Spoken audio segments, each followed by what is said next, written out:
নমস্কার। হিন্দু ধর্ম বা সনাতন ধর্ম সম্বন্ধে দু চারটে কথা বলবো। সেটা হচ্ছে মানুষের কেন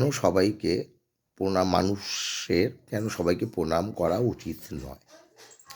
মানুষের কর্মের ফলে দু রকম এনার্জি তৈরি হয়, একটা পজিটিভ, একটা নেগেটিভ।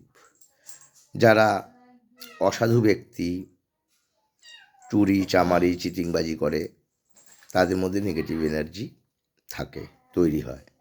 প্রণাম যখন করা হয় তখন পায়ে হাত দিয়ে সেই নেগেটিভ এনার্জি গ্রহণ করা হয়, যার ফলে যে প্রণাম করে তার ভালো হয় না।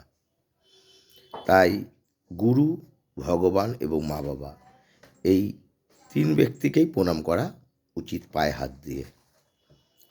এছাড়া আদার্স কাউকে প্রণাম করা উচিত নয়, এটা আমার মত। কোনো ধর্মশাস্ত্র বা কোনো কিছু জায়গায় এসবগুলো লেখা নেই। আর দূর থেকে হাত জোর করে প্রণাম সবাইকেই করা যায়। আগেকার দিনে সাধুরা যখন ধ্যানে বসতো তাদের কেউই গিয়ে স্পর্শ করে প্রণাম করতো না, কারণ তাদের মধ্যে যখন এনার্জি থাকতো প্রচুর পরিমাণে হাই।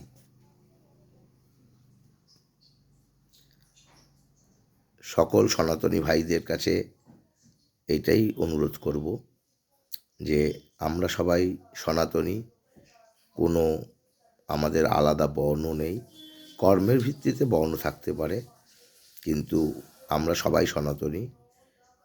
তাই আমাদের এক হওয়া দরকার এবং আশা করি ভবিষ্যতে আমরা আমাদের ধর্ম রক্ষার জন্য আমাদের এক হতে হবে এবং ওই অহিংস পরমধর্ম এই কথা আমরা মানব না।